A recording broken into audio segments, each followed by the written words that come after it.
When the disciples walked with Jesus through the golden fields on that quiet Sabbath morning, few realized they were witnessing something greater than a simple act of hunger. The rustle of grain beneath their fingertips wasn't rebellion, it was revelation. What if holiness wasn't about standing still, but about walking forward in faith? What if the Sabbath wasn't a cage of law, but a heartbeat of life? As sunlight spilled across the fields of Galilee, Jesus and his disciples passed through the waving heads of grain. Their sandals pressed softly into the earth, their hands brushed the ripe stalks, and the rhythm of their footsteps told a story that would echo far beyond that dusty path. The disciples, weary from travel and hunger, began to pluck some heads of grain, rubbing them between their palms, eating as they went. To them, it was simple, meeting a need, sharing the moment, walking beside their Lord. But to the Pharisees, who watched every move like hawks guarding tradition, it was scandal. In their eyes, it wasn't a meal, it was a violation.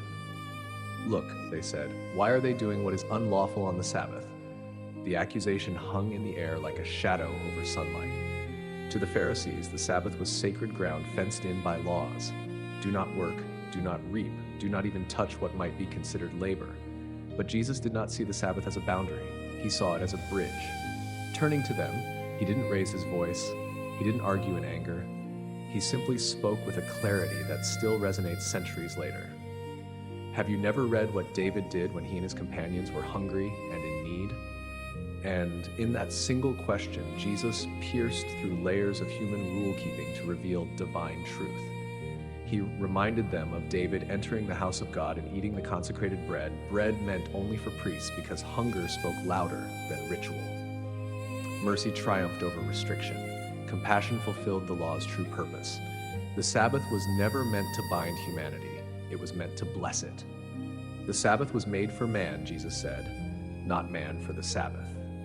In those words, the Creator's heart was revealed again. The Sabbath wasn't designed as a legal trap. It was a gift, a rhythm of rest that reflects God's own rest after creation. But when humans built fences around it, they forgot its soul. They preserved the frame and lost the picture. Picture that moment again.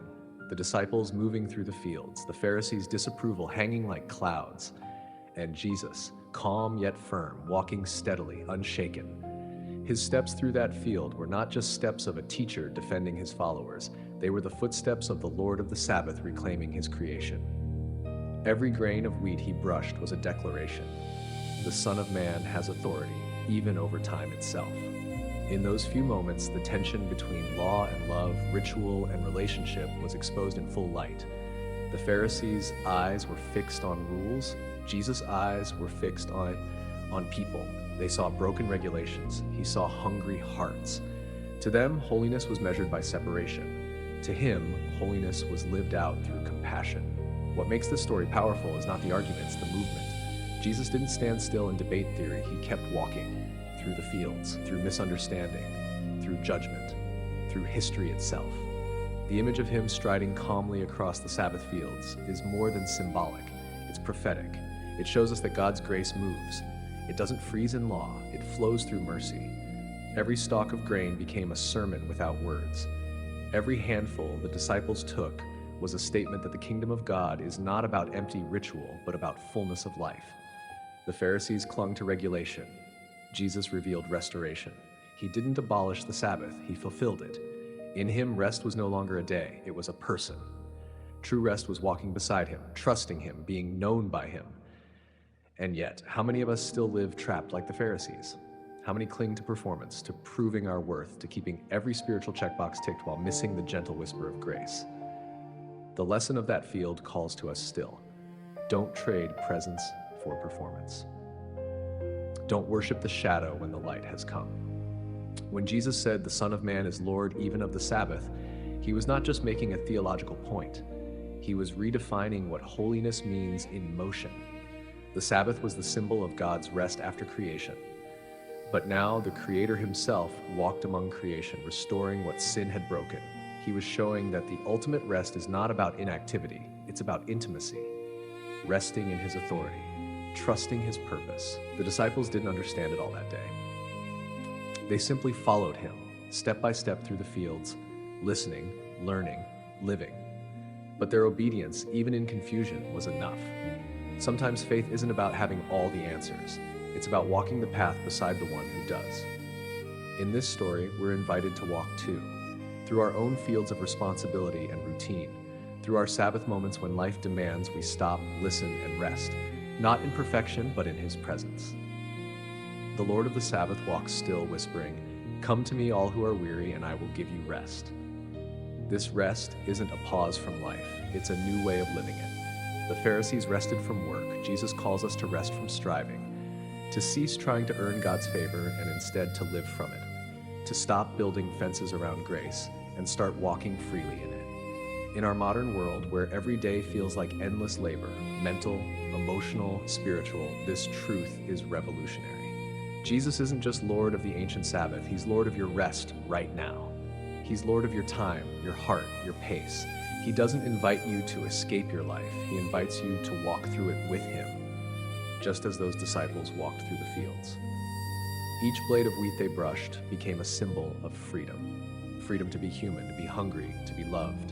And every step Jesus took declared that compassion outweighs condemnation. His grace turns ordinary paths into holy ground. If you've ever felt like you had to earn your rest, this story is for you. If you've ever felt guilt for slowing down, hear this. God designed rest as a rhythm, not a reward. The Sabbath was made for you, not to restrict your movement, but to remind you of your Maker. So when you walk through your own fields, your job, your family, your daily demands, remember that holiness can happen in motion. You can meet God not just in silence, but in step. The same Lord who walked through grain fields walks beside you still. And maybe, just maybe, the holiest thing you can do today is to walk with Him, to rest your striving, to lift your head, and see that even in the simplest act like brushing a stalk of grain, God's presence is near. The fields of Galilee are long gone, but the lesson still ripples through time. Jesus is not confined by rules. He redefines them. The Sabbath is not about control, it's about connection. And faith is not about standing still, it's about walking in step with grace. So next time you feel burdened by expectations or trapped by the need to perform, picture Jesus walking through that golden field, calm, confident, compassionate. Watch Him reach out, not to condemn, but to call. Hear Him say again, "The Son of Man is Lord even of the Sabbath." And know that those words aren't just for them, they're for you. He invites you to rest, not just once a week, but every day your heart beats. Rest in His presence, rest in His purpose, rest in His grace. And as you walk through your own grain fields of life, remember, every step with Jesus is sacred ground. Every moment with Him is Sabbath. Thank you for watching this reflection. If this message touched your heart, please like this video, share it with someone who needs encouragement, and follow our channel, Holy Path Insights, for more faith-filled messages that help you walk closer with Christ every day.